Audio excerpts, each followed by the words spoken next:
call sign KD1CY.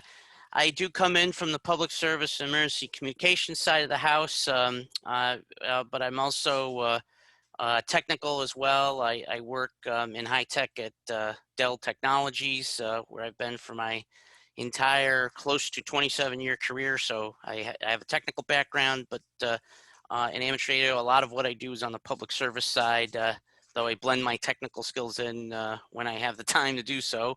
So I'm the Eastern Mass Area Section Emergency Coordinator. I'm also the Area Sky1 Coordinator for NWS Boston Norton and the Director of Operations for the VoIP Hurricane Net. And tonight's topic, we're going to talk about amateur radio and VoIP.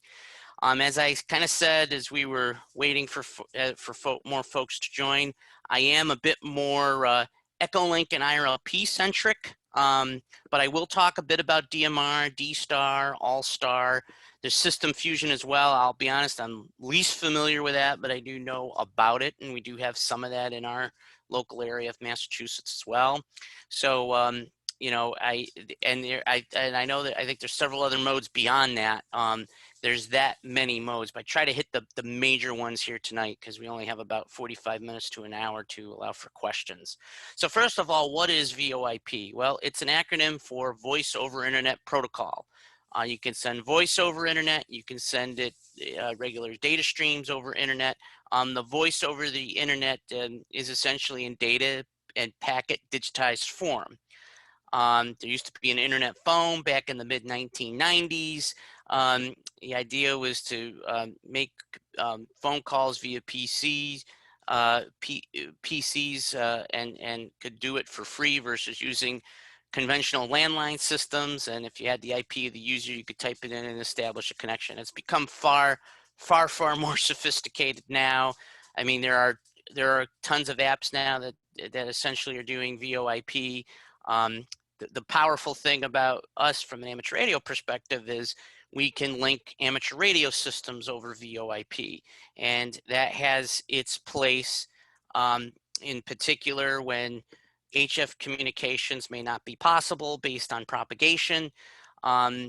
It's just another way for folks to communicate, to meet people across the world, and utilize radios to do it, and not necessarily a cell phone or other devices from an internet perspective. So, you know, and that can be ideal because if you, for example, had an internet outage in your city, but 5 cities over, they have internet, and you can link up radio systems over the internet there, that has its place, both just for socializing, but also from an emergency communications public service standpoint as well. So the VoIP, these days, it converges all of these modes. You can even take phones that you have on landline now and connect it up into the internet with various switches for those that have that capability. So there's a lot of different uses now of VoIP. Certainly, there's all kinds of webcasting, and it's gone into video streaming. You know, folks now are replacing cable television with video streaming over internet. And, you know, one of the things that we should try to be exploiting more of, and especially where we have some very valuable frequency spectrum up in the gigahertz, is how can we, and there's some of this going on already with mesh networks, but, you know, how could we build capability for linking of communications, both data and voice over with internet over some of the higher frequencies, because that is something that is very valuable spectrum that if we can build networks off of that, it will become very valuable for our own work, just in our own use as a service, as both as a community service, public service, and as a hobby, and also from a community public service emergency communications perspective. So there's many of these systems out there now delivering audio and video content. I mean, what are we doing tonight here with Zoom? This is just another form of that webcasting and video streaming. So from a ham radio perspective, right, a lot of modes as I talked about. There's IRLP, stands for the Internet Radio Linking Project. There's Echolink. There's Brandmeister DMR. There's DMR Mark. There's All-Star Link. There's YRES2 and System Fusion, DSTAR. These are some of the bigger modes, and I think there's a few more out there that I've not included that are available as well. So there's just many more modes here from a VoIP perspective that can be utilized. And what it really helps us with, right, is it's a different way of kind of long haul communication. So you can have, and this is a bit of a crude diagram here in some respects, a little bit dated, but it kind of gets the point across. You have, you know, could have a repeater or even just a radio system at someone's house, a simplex type node setup, etc. Getting stations from this area, connected up to your computer, linked to the internet to another ham station, could be 10 miles away, could be 10,000 miles away, linked over the internet, and then using these same systems. And linking together VHF simplex or VHF repeaters or UHF repeaters to one another. And it gives us other additional pathways of radio communication that wouldn't be possible if you didn't have an ability to link through the internet. So it's another way to access amateur operators, especially those that either don't have their HF license or can't have HF for whatever the reasons are. It does not replace HF capability. It's just another mode of communications that can be used for both, from anywhere from rag chewing to critical emergency and public service. So it can kind of span the gamut of the types of communications that you can do. And then we have a concept in IRLP and Echolink, really for that matter, of having a conference server reflector or a system that links up a whole bunch of nodes together. They can be both Echolink and IRLP. And this really helped us with the VoIP Hurricane Net, because back in the early 2000s, we had an Echolink Hurricane Net and an IRLP Hurricane Net. And it just made a lot of sense to combine those resources together to form one combined net. And that opened up just a lot more possibilities and kind of centralized resources, because I mean, one of the concerns with all these different modes is it's very hard to have enough people to monitor them all separately. If we can consolidate them and centralize them when we need to, it allows us to have less resources to do the same job. And that's been extremely helpful from the VoIP Hurricane Net perspective that we manage. And we have people that come in on IRLP, or they have both Echolink and IRLP capability, and they can kind of use both to manage traffic from the affected area or relays into the affected area when hurricanes strike certain locations. And again, the HF capability is still there, and it's always going to be there because, right, there's more infrastructure here. Generally speaking, we lose nodes from lack of backup power than we do from internet. But honestly, when we had Hurricane Michael come blasting through the Florida Panhandle as a Category 5, guess what? There was no VoIP around within the 30 to 50 mile radius of the eye of Michael, because it was like having the strength of an EF3 tornado in that area. So you're just not going to get this infrastructure to survive that. And that's where HF and other modes were very critical. So from this perspective, the conference server system helps combine Echolink and IRLP together. And as I'll talk about later, we've been able to bring in the other newer VoIP modes into the network through some technology that's being worked from our technical coordinator in Australia.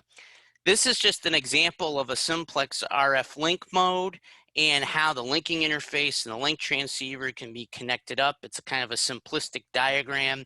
And part of what this does in this diagram is, right, repeaters have courtesy tones and repeater IDs. And when you're over a link system, you want those things to go out over the air, but you don't necessarily want them having to come over the actual link system. So this diagram kind of just depicts how it works. It also depicts, when connected properly, how you can have the courtesy tones and repeater IDs dropped off from coming over the internet link system, but still have it go out over the air to satisfy, in particular with the repeater IDs, the FCC ID requirements. So this is an example of a Simplex RF link.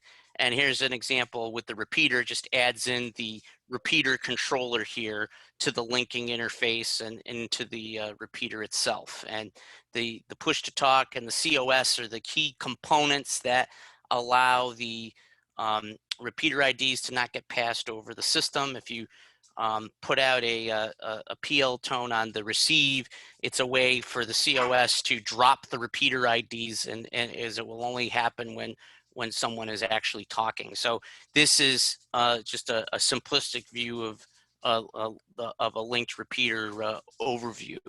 And we have, as I said, we have some folks that are even more technical and into the details than I've been over the especially last few years, that can get into greater detail of how this is accomplished when you're putting a node up, whether it be on the repeater or on Simplex. As I mentioned, IRLP, it's an acronym for Internet Radio Linking Project. It was developed by Dave Cameron, VE7 Ltd from Vancouver, Canada. This is a relatively older picture of Dave with K9DC, who's owned the Indiana Reflector 9200.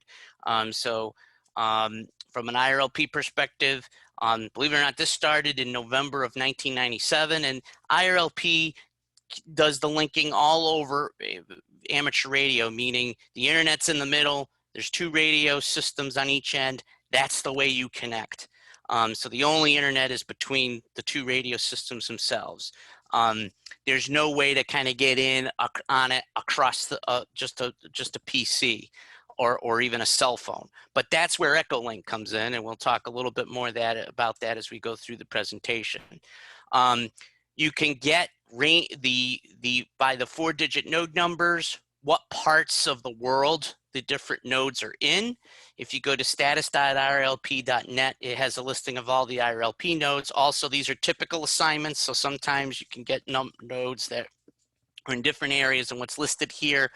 It just depends on how the nodes were assigned, though they have tried to have some level of standardization on the nodes. Echolink, as I talked about, we were going to talk about this further. This is another very popular VoIP linking option.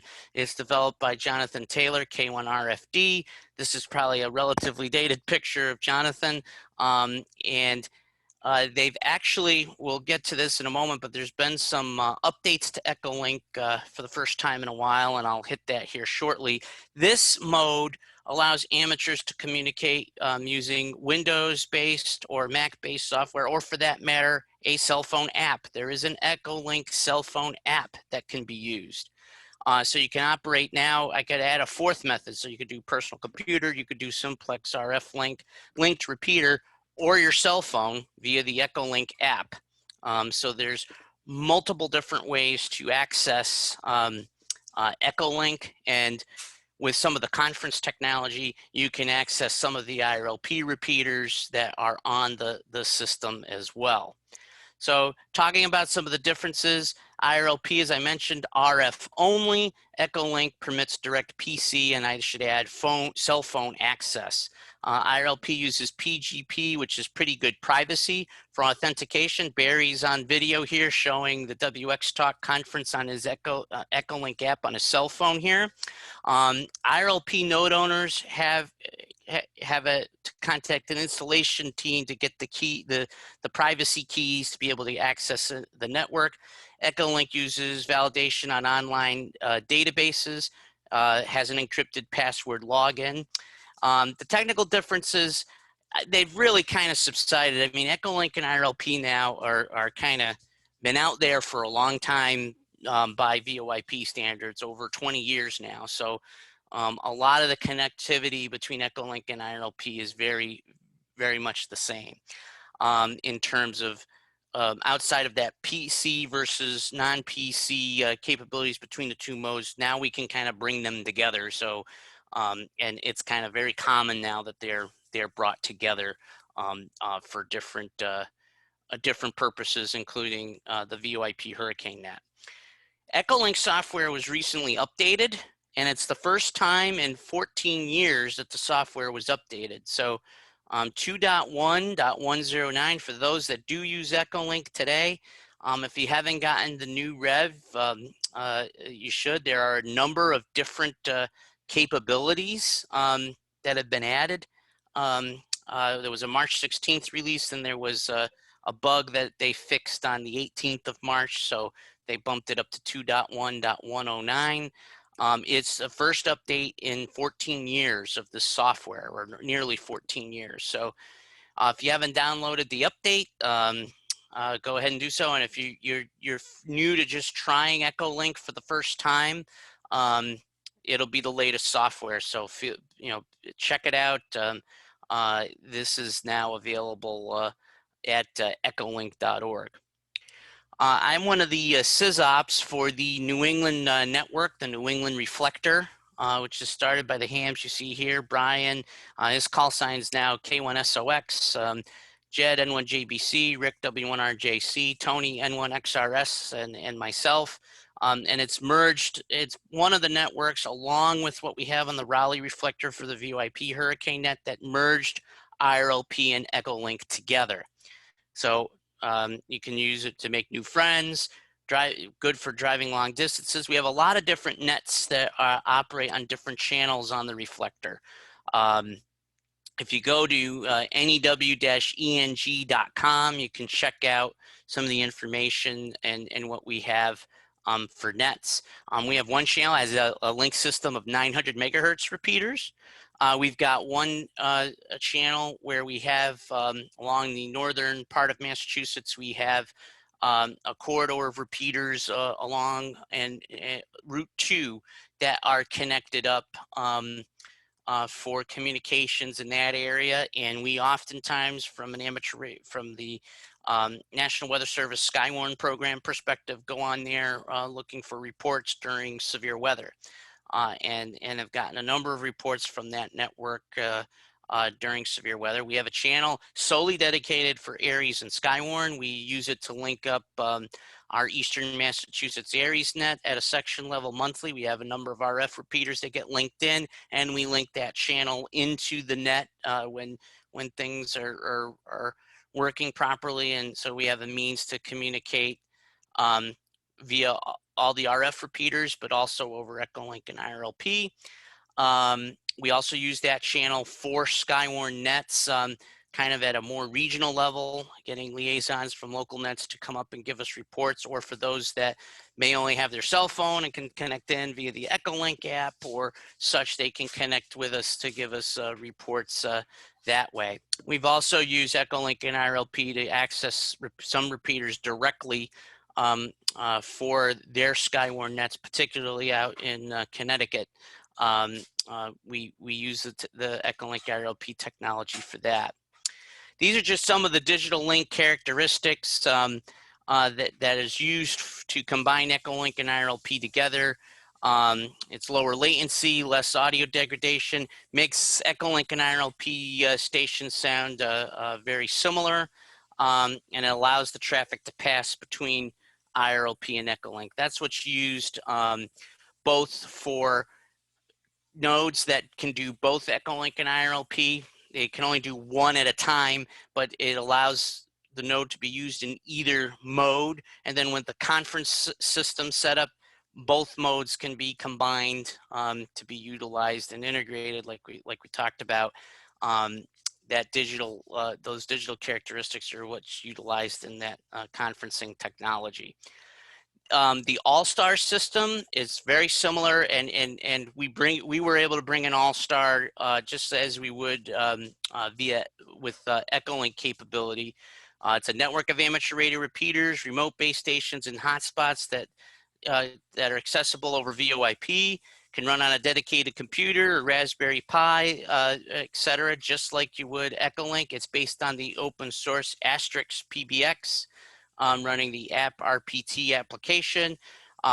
It's a powerful system that can control one or more radios, and it provides links of these radio nodes to other systems similar to other nodes and Echolink and IRLP, like we talked about. So This is it's been a usable mode for us, and we were able to link this in over the Echolink side for many years. So it's kind of gone along and been integrated in some of our nets where folks have all-star capability. And then we have DMR. And DMR, I have a bunch of DMR gear. I have a DMR hotspot, which is now working, but I have not dived into DMR as much as I would have liked to at this stage. It is on my to-do list to work. There are two major DMR networks. There's the Brandmeister network, and then there's DMR Mark. Has the ability for both voice and data transmissions, and again, ability to use hotspots. It's an open and published international digital radio standard that has 2-slot channel TDMA communications. It's definitely one of the newer protocols, or if not the newest protocol that's out there. Some folks may be familiar with the turbo radio system. For example, at the Boston Marathon, they purchase some radios for some of their folks that use Moto Turbo from a local radio distributor, and some of our hams have used that system, and we have had some DMR utilized in parts of our marathon race route. So it's a robust technology. There are a number of radios that are out there. It's definitely one of the newest forms of technology that's there. There is a Skywarn channel for those interested in Skywarn that has been utilized for some areas during events, weather events. We have used it during Skywarn Recognition Day a couple times within the last 2 or 3 years. We haven't used it directly for activations yet. We can bring in Brandmeister nodes into Echolink and have done that in the past. So it is another mode, and a fairly popular one that is being used from a VoIP amateur radio perspective. There's a DSTAR, which is a relatively new, though not as new as DMR, ham radio system offering both digital voice and data communications. It connects repeater sites over microwave links and internet to form a wide area ham radio network.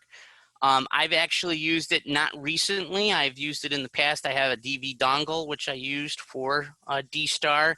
It can provide, again, both voice and data transmissions, including the ability to exchange data files. And again, provides links by radio and internet to provide longer distance communication, very similar to the other modes. The biggest difference between DMR and DSTAR is you need a digital radio for that mode. You need a DSTAR radio for DSTAR. You need a DMR radio for DMR. And the modes have their capabilities, they have their place, but the biggest, I think, limitation to it, at least from a public service communication side, is that analog radios are everybody's in amateur radio who's active has it.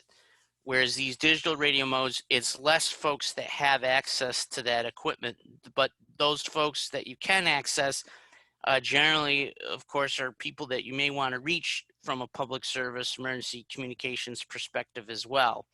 So the challenge to me is we're creating, without not purposely doing so, but we are creating a bit of an interoperability challenge because of the digital modes needing their specific radios, whereas Echolink and IRLP are there for the all users of analog radios and combines the internet into that. That said, we've been kind of evolving to get these modes to be able to be utilized even over Echolink and IRLP when necessary, so that you can reach those people when you need to as well.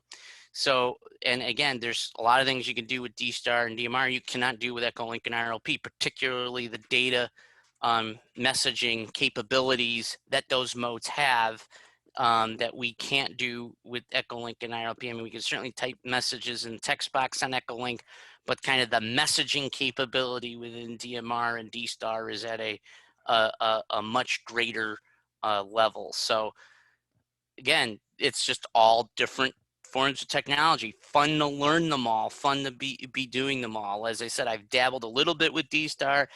I've got DMR radios. I've dabbled maybe very little with that. I want to get more into that because I think these modes have their places and they're very interesting from learning about amateur radio and internet linking technology. I've talked kind of interspersed across the whole presentation here about how IRLP and Echolink can be utilized in emergency communications or public service communications. And these same things are true with DMR and DSTAR and All-Star and all these other VoIP modes as well. You can do long haul liaison at a regional, national, or even international level. I mean, we've had VoIP Hurricane Nets where we've had net controls in Australia, in Europe, and outside of the United States operate, and it's their daytime and their evening when it's our overnight. And that's a very powerful thing to have versus having to have someone in the United States, perhaps on the East Coast, working through that whole overnight time period. So there's some it opens up that, you know, one of the facets of amateur radio is international goodwill. This allows that international goodwill aspect to be opened up as well. You can access the VHF, UHF modes that you can't utilize for, you know, long haul distances. So being able to get to the technician class amateurs that may have data and information into local operations, whether it's connecting into them hourly or they're on the system and can congeal with the operations at a regional or national level. It allows for that and can help augment HF if we don't have the propagation, if and so forth. It offers that capability. You know, for example, in some of the 2017 hurricanes, some of the information from Dominica, we had some horrible HF conditions when Hurricane Maria was going through Dominica, but we had a amateur operator who was in St. Lucia who had VHF propagation to Dominica, gathered the data off VHF, came in on Echolink and gave the information to our net on VoIP over Echolink. So it's whatever works, and VoIP can help with some of those aspects. Point-to-point communications with repeaters and links in the area, again, that, you know, they may not be able to be reached by HF. Command net capability. So we've had, for example, in some of our hurricanes, some officials from different FEMA region offices monitor our nets for situational awareness of what's happening during hurricanes. It's a great way for them to be active, and oftentimes they may not be near an HF station or be able to put up, be near that depending on where they are in the office, but Echolink can be loaded right up on the computer or loaded up on a cell phone, and that can be utilized in that area. So kind of talked about a lot of the different facets in bullets here in emergency communications, and it's a lot of what we have done with the VoIP Hurricane Net over the past 15 plus years or so. As I mentioned, in the 2020 Atlantic hurricane season, we utilized the what Tony Langdon, VK3JED, called his VK3JED Mega Link, which brought in all these different VoIP modes and I believe a few others into our net. So he would link this network up onto ours. We did it for at least 4 or 5 of the hurricanes last year. And that allowed us to bring in pretty much all of the VoIP modes except for DMR Mark. It's a little bit different from Brandmeister. They don't allow, at least for now, any other connections outside of DMR Mark into their system. And what that does is that just allows us to be on all these other modes, because everybody asks us, can we be on DMR? Can we be on DSTAR? Can we be on All-Star? As I said, All-Star, we're linking in before, but DMR in particular, DSTAR, Fusion, we can't have net controls across all these different modes, and we're stretching our resources too thin. So being able to bring them into us and then being able to monitor it across all of the modes just makes our resources from a net control perspective easier. And we had done some work also in this area with QuadNet, thanks to Lloyd, our public information officer, Lloyd Colston, KC5FM, working with Jeff Bishop, VE6DV during 2018 and 2019. And there were a couple of activations we were able to kind of link them together. We lost some of that capability to link them together. And then Tony came in with technology to link them in directly to us. And that's been just another way to kind of bring all the different hams that use their different VoIP modes of choice in one place to help during a hurricane situation with reporting during the event or events after the fact. Here are some helpful links on IRLP, Echolink, All-Star. I put in VoIPWX.net. That is the website for the VoIP Hurricane Net. We have DMR Mark and Brandmeister from a DMR perspective provided those links here as well.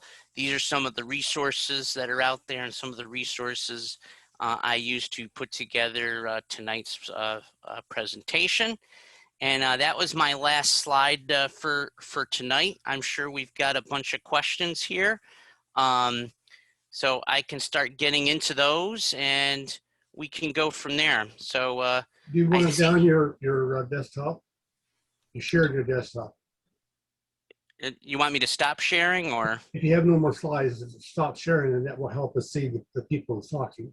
Sure. Okay. So I can stop sharing now because that's the end of the presentation here. And why don't I start with some of the questions in the chat. I answered one of them just as I was starting the presentation. That question was, can Echolink be connected to person rather than node to node? And the answer to that is yes. If you're using a PC or a cell phone and you just want to connect, for example, KN4UJW wants to connect to me as KD1CY. They find me on the list. They can connect right into me, and we just go back and forth talking directly.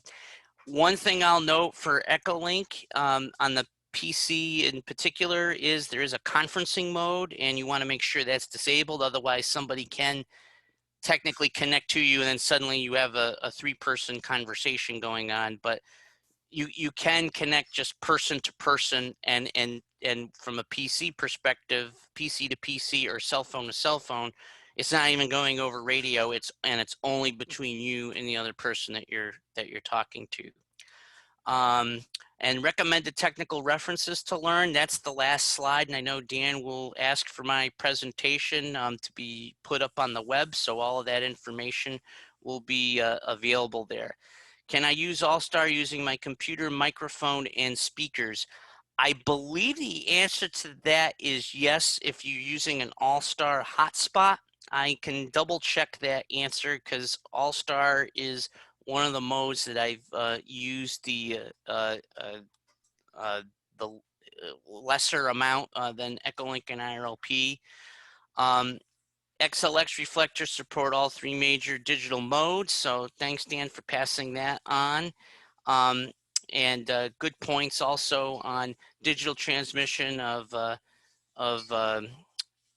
DSTAR and DV mode radios. Can I run All-Star on a non-dedicated computer? I certainly think you can, and it's just if you decide that you're going to use it for something else and shut down the node, you can kind of have it on for a period of time and off a period of time. Same thing, you could do that as well with Echolink. Yes, I'm glad you mentioned Ham Shack Hotline. I have Ham Shack Hotline as well. And we actually, in the Megalink system that I mentioned, where we linked up all the modes, Ham Shack Hotline was one of those modes as well that was linked into the Hurricane Net. So that is another mode that is a viable option. I have an extension available for me. I honestly haven't used it a whole lot, but we have used it in the VoIP Hurricane Net and integrated it into our setup through the VK3JED Megalink. So I think that covered all the chat questions. So let's pause now and see if folks have any questions by voice and video. I don't see any hands up. I will comment that there are hotspots now. This is one of them that will actually work with DMR, DSTAR, and all that cross mode. So if you happen to have a DMR handheld and you don't want to go out and buy another handheld or get on another mode, this will do the job. One box that does it all. It's not the only one. There's ways of doing that now. So it's going the right direction in that respect.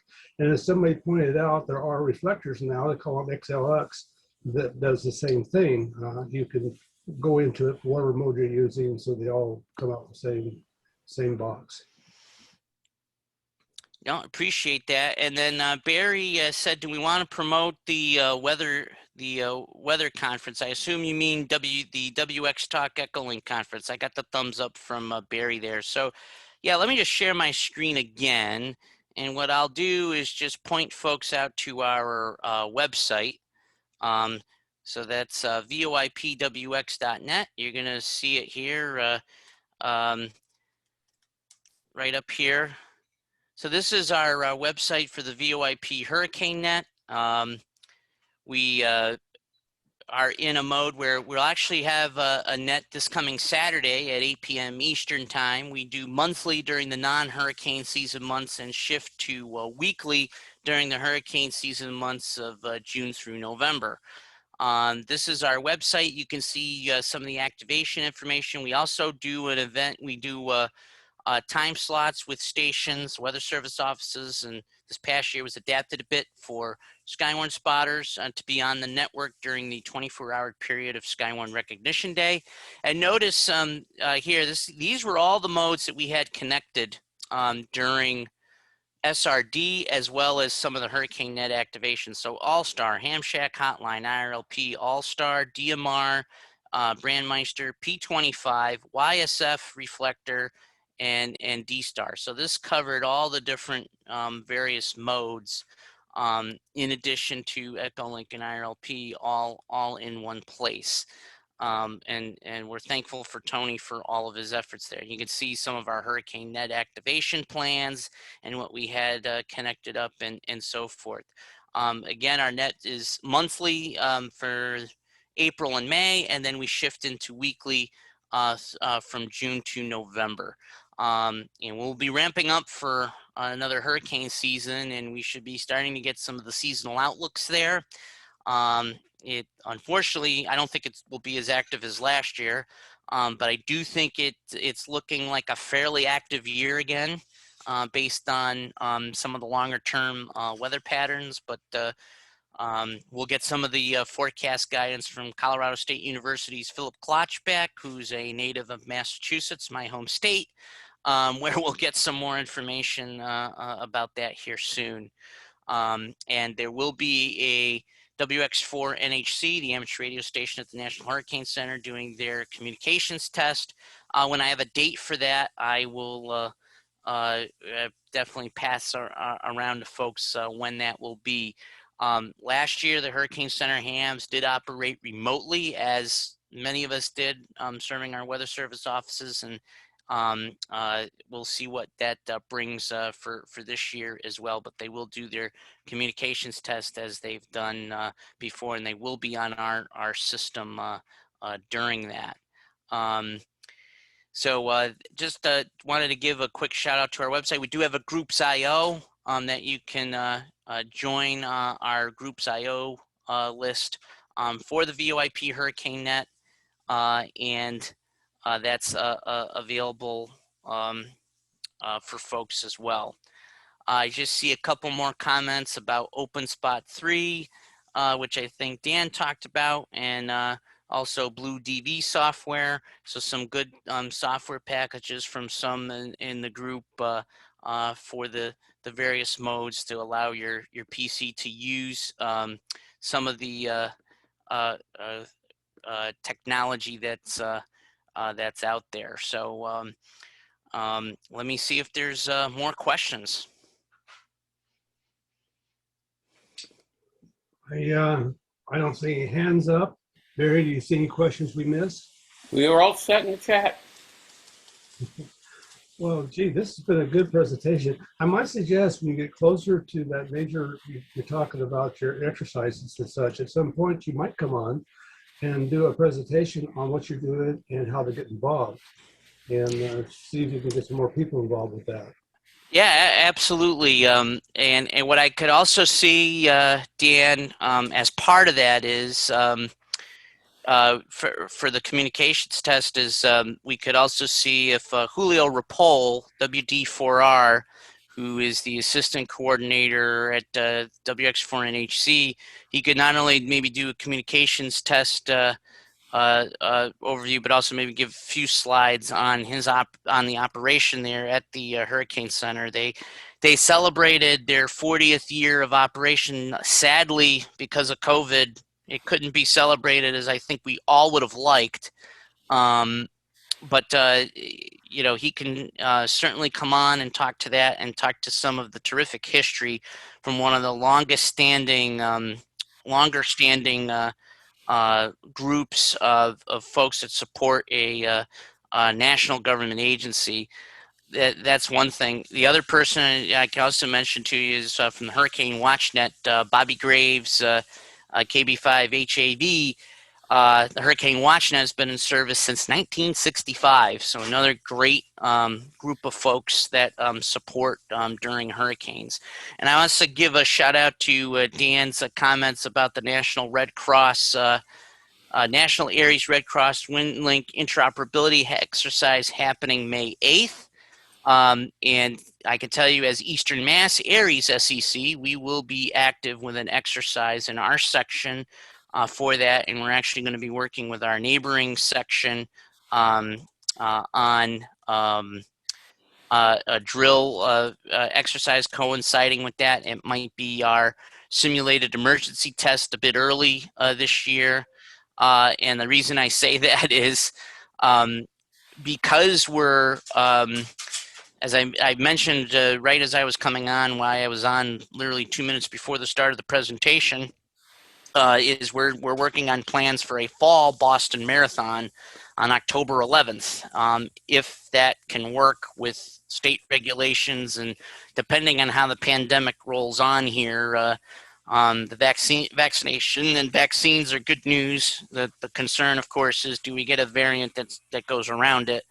But that's going to make the fall very interesting and challenging. So we're going to look to do our exercises earlier in our area to accommodate the fact we may have a major public service event that takes up 280 amateurs in our area for that event.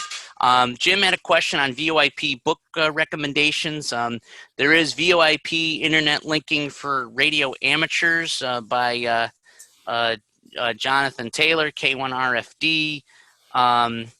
That is, I believe, a book sold by the IRL that you can look at for a book on VoIP information. I'll see if there's any other questions. Well, this has been great. I really appreciate you doing this. And again, my pleasure to be on, and I hope this was helpful to folks. And you know, as I said, there's some VoIP modes I have some less knowledge on than others, but I have used them. I have some experience with them, but Echolink and IRLP is where I've had the most experience, and I'm looking to expand on that as we move forward. very good. And again, when you get ready to do some of those national type exercises and such, get back with us. We'll support you on that so we get people involved with you. Yep, that sounds great. Thank you, Rob. Well, thanks, Barry, and we'll probably see you on Saturday night for the net. I'll be there. He's everywhere. He's everywhere. Okay, unless Barry sees something that I'm missing, I don't see any hands up. I will call this to a close. I'd like to point out to everybody that after I close out these sessions, you can just log back in, just like you got in the first time, and write you. Have a good time visiting with folks. It's just a neat way to meet some people. And I leave it open for that. So with that in mind, and thanks again to Rob. Great presentation, Rob. Appreciate that. And of course, I'm looking forward to you sending me the presentation so I can get it out there with on the internet form. Okay, I'm going to say 73s and let you all go. Thank you all for coming. We were up to 74 total. I counted higher than that. I got them in the 80s. Okay. Not bad. Thanks, Rob, and thanks, organizers. Thanks, Marty. Great job as always.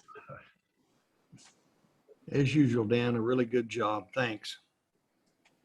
Well, it takes a lot of people to make this stuff work. The presentations are good, but pull it all together, if it wasn't for my planning committee, it wouldn't happen. It's a lot of people doing a lot of good things for these things. Well, I'm gonna have to drop off, but I made a comment on that string talking about the FEMA 2 region presentations the guys